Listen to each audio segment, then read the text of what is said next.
تفضل. بسم الله الرحمن الرحيم. السلام عليكم.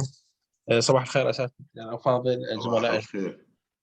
Today we are talking about the continuation of CNS lecture series. My name is Mohammed Khair Abbas. Our topics today are pituitary gland, limbic system, and midbrain. About the pituitary gland is a ductless gland. It is about the anatomy. It is located in the cilia thoracica, weighted about half a gram. The measurement is about 12 millimeter in transverse diameter and 8 to 10 millimeter in AP diameter, 9 millimeter in height. Normal size varies with the age and gender. It is roughly about 6 millimeter or less in children, 8 millimeter in male, and 10 millimeter in the young female, about 12 millimeter in pregnant and lactating females. Divisions of pituitary gland and parts of pituitary gland are usually divided in practice into anterior and posterior parts, which actually refers to a grouping of 4 subparts. Anterior pituitary gland consists of pars distalis, pars tuberalis, and pars intermedia. About the posterior pituitary gland is pars posterior or pars nervosa. Divisions of pituitary gland, anterior and posterior. Anterior, about 80% of the gland develops in Radke's pouch in the roof of the primitive mouth.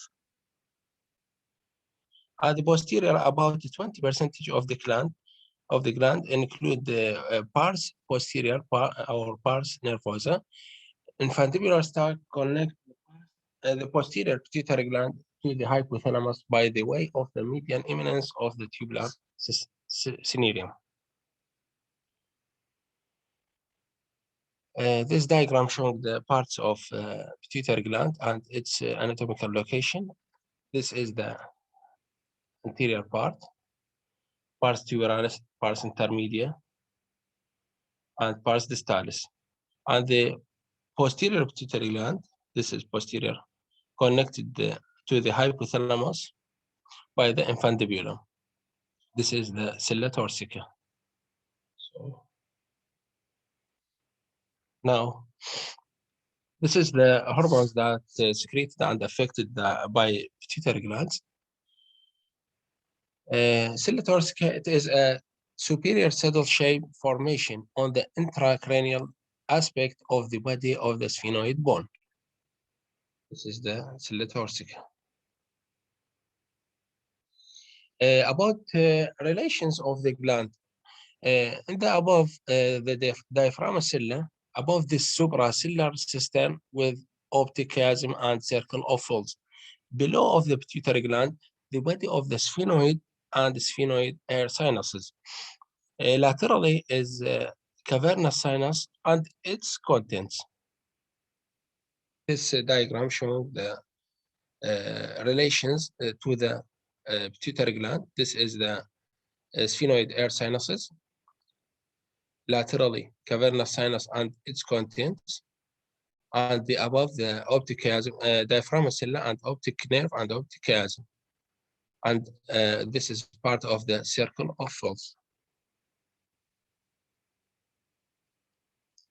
This is also the other picture showing the pituitary gland and infundibular office or stalk, cavernous sinuses.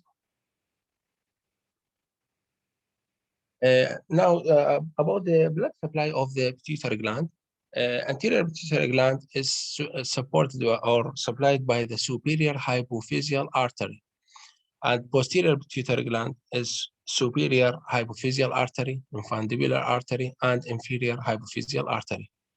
About the venous drainage, venous blood drain into the nearby cavernous and intracavernous sinuses. About the imaging modalities, the best one is the MRI, radiological of choice for the pituitary gland is the MRI. The skull lateral view may show its location and the cella torsica, bone structures only. CT scan also limited for the pituitary gland, but the MRI is based for on coronal and sagittal sections. Posterior pituitary gland appear high signal on an enhanced T1 weighted image. They occur as a bright spot. Gland enhanced strongly uniformly.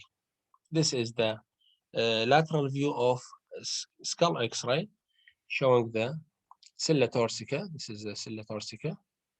Dorsum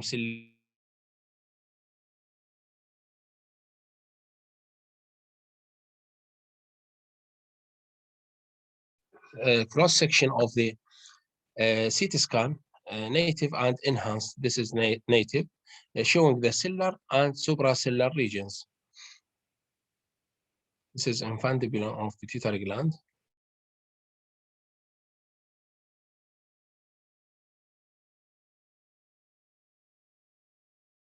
Of the T1 MRI image showing the anterior and posterior pituitary gland.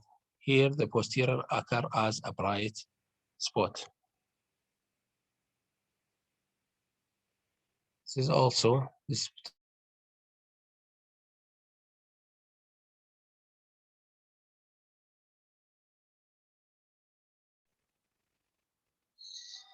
MRI coronal T1 also showing more details. This is the optic chiasm. This is infundibulum or pituitary stalk. This is the pituitary gland. This is the sphenoid.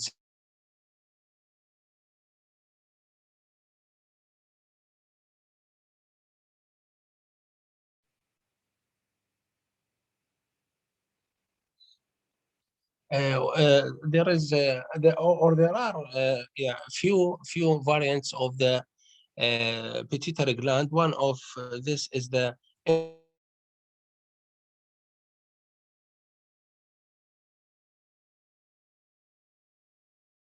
one of disturbance. The pituitary gland. This is normal pituitary gland, and this is showing the empty cella, only infundibular or stalk of the pituitary gland, and the cella torsica filled.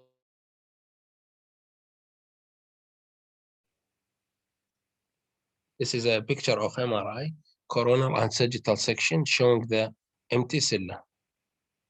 This is a region of pituitary gland, anatomical site. One of the most common abnormality of the pituitary gland is the pituitary adenoma. That it is most common. طبعا هي تجي common intracranial tumor, pituitary adenoma. طبعا after the glioma and meningioma and schwannoma. ممكن تكون micro gland macro adenoma according to its size. Now we will talk about the limbic system. Limbic system is a complex group of interconnected brain structures and fiber tracts located within, adjacent to the medial surface of the temporal lobes. Cingulate gyri, splenial gyri, amygdala, mammillary bodies, parahippocampal gyri, hippocampus, dentate gyrus, fornix, and endosium gracium, medial and lateral longitudinal striae. This is diagram showing the parts of the limbic system. This is the hippocampus and parahippocampal gyri.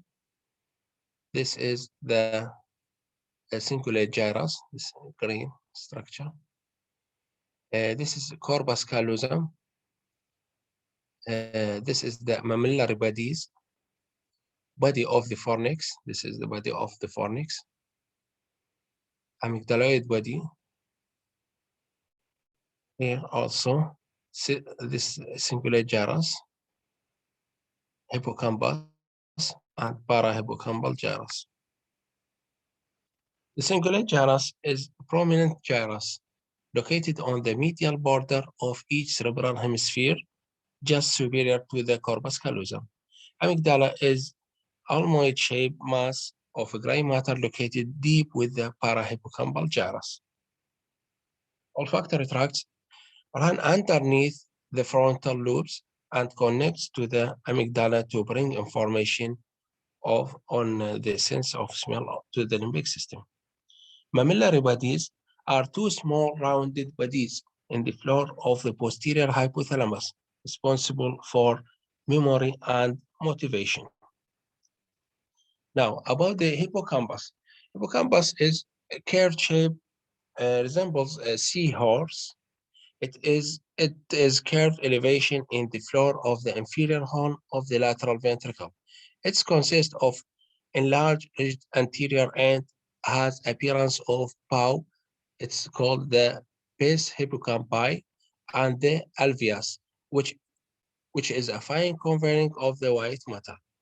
It has a strong role in transmission of memory from short to long memory. Damage of the hippocampus may result to the loss of the memory. By the high resolution MRI image of the hippocampus are useful in the evaluating of the patient with dementia seizures associated with hippocampal sclerosis.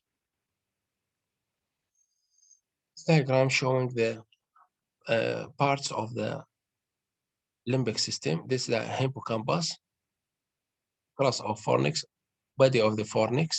This is two rounded mammillary bodies.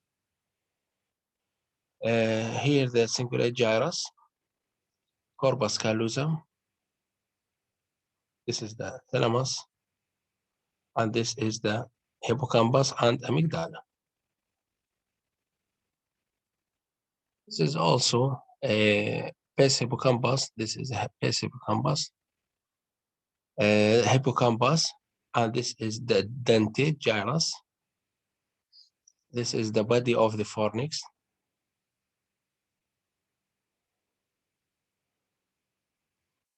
This is the amygdaloid bodies and this mammillary bodies, column of the fornix, body of the fornix, and this is the hippocampus. About the radiology of the limbic system, MRI, fine cut coronal MRI perpendicular to the axis of the hippocampus, axial angle, sagittal image along its long axis are used to image of the hippocampus, especially in the evaluating of the epilepsy. The ultrasound also may be used in the neonatal brain.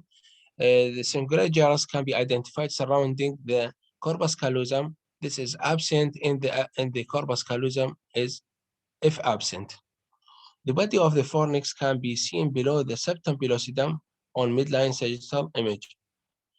Uh, this is a picture showing the T1 weighted MRI, showing the hippocampus and amygdala. This is amygdala, and this is the hippocampus. This is two mammillary bodies. This is a coronal section of the neonatal ultrasound, showing the cavum septum pellucidum, corpus callosum. This is the lateral ventricles. This is the third ventricles. Now, this is a coronal section of T2 weighted image for the fornix and the cingulate gyrus. This is the lateral ventricles, corpus callosum. This is the fornix. This is the two thalami. This is the hippocampus. This is the pons. And now we will talk about the brain, midbrain. We're starting with the brainstem. The brainstem is connects the cerebral hemisphere with the spinal cord and extend from the just above the temporal hiatus to the just below the foramen magnum. Midbrain, a short constricted portion about 2 cm, which connects the pons and cerebellum with the diencephalon. It's traversed by the narrow canals called the cerebral aqueduct filled with CSF. It consists of paired cerebral peduncles and tectum or quadrigeminal plate and the colliculi. This picture showing the two pairs of superior colliculi and two inferior colliculi. This is the cerebral peduncles. This is pineal gland. Now also about the picture of the midbrain, showing the parts of dictum, this tegmentum, this is cerebellum and reticular formation transmitted from here, long tract. This is also showing the parts of the midbrain. This is the red nucleus. This is the part of superior colliculi.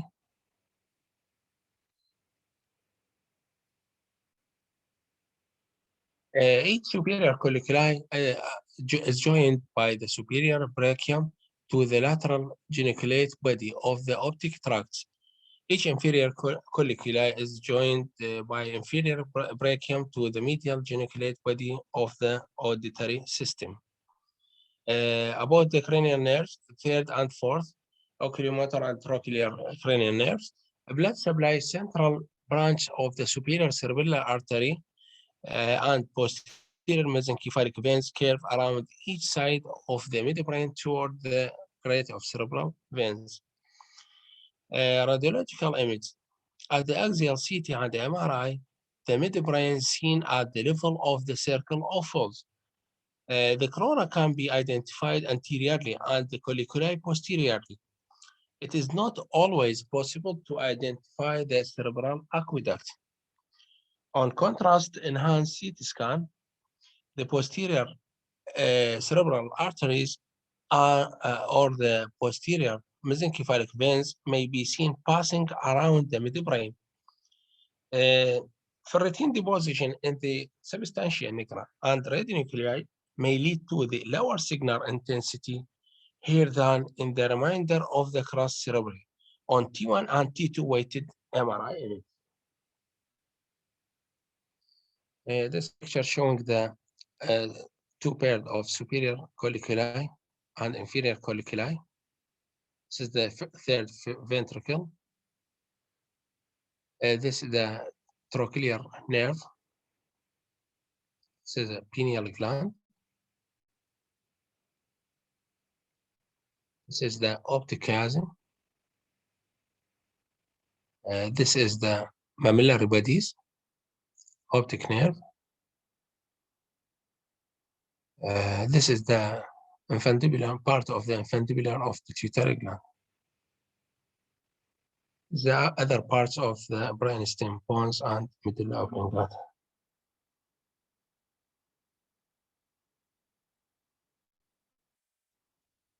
This is the midbrain, pons, medulla oblongata.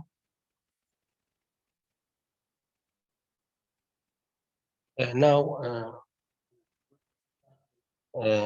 simple quiz about our lecture or CNS lectures. استاذ محمد استاذ رعد انا كملت المحاضره كويس بسيط اوكي دكتور عزام.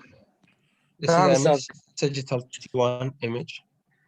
يلا رقم 1 بابا. rostrum of corpus callosum.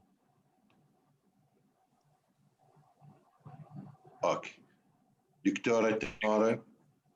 نعم أستاذ. Geno of corpus callosum. اوكي. إيمان فلاح. نعم. رقم 3 the body of corpus callosum. فرح جهير. رقم 4 أستاذ سبلينيوم of corpus callosum. علاء نايف. أستاذ ماسة intermedia of thalami.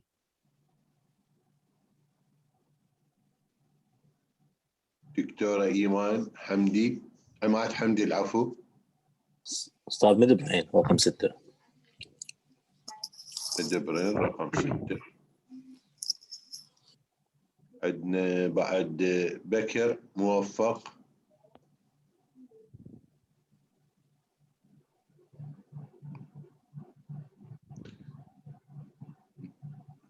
جماعة الأونكولوجي ويانا؟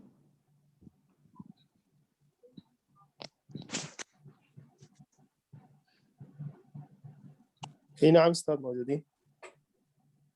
ويانا؟ اي نعم استاذ، عندي دكتور مصطفى موجودين. مصطفى احنا وين وصلنا؟ رقم 7؟ رقم 7 دكتور البونز. البونز. اوكي. استاذ محمد كمل الباقيين عيني. عيني. عزام رقم 8. ميدولا اوبلنجاتا. جيد. إيمان فلاح رقم 9.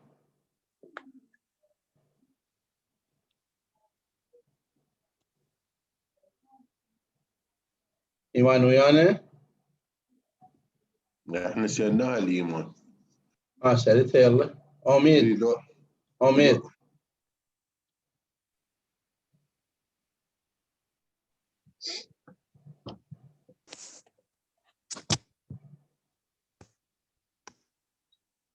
أميد موجود؟ مدي اسمه موجود بس مدي هذه.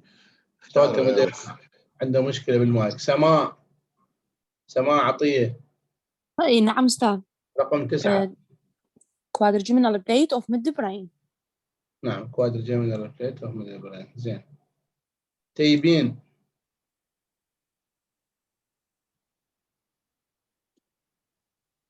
gland. 10. تيبين ويانا؟ الصوت يتقطع مالتها يا ويانا. بس ما سمع. ها بابا عيديها. Pituitary gland. اكسلنت. اوكي. Pituitary gland كله زين. أحمد محمد جاسم.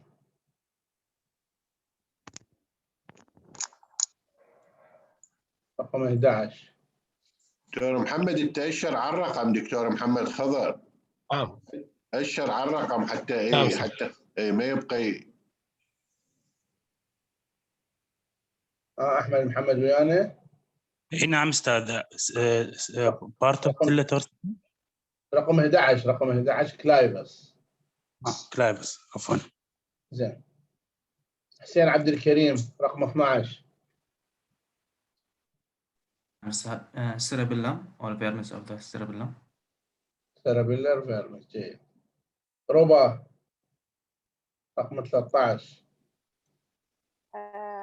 cerebellar stone. زين. نعم cerebellar stone. رؤى باسم. نعم أستاذ، هذا الفورث ventricle. fourth ventricle. زينب هاتف.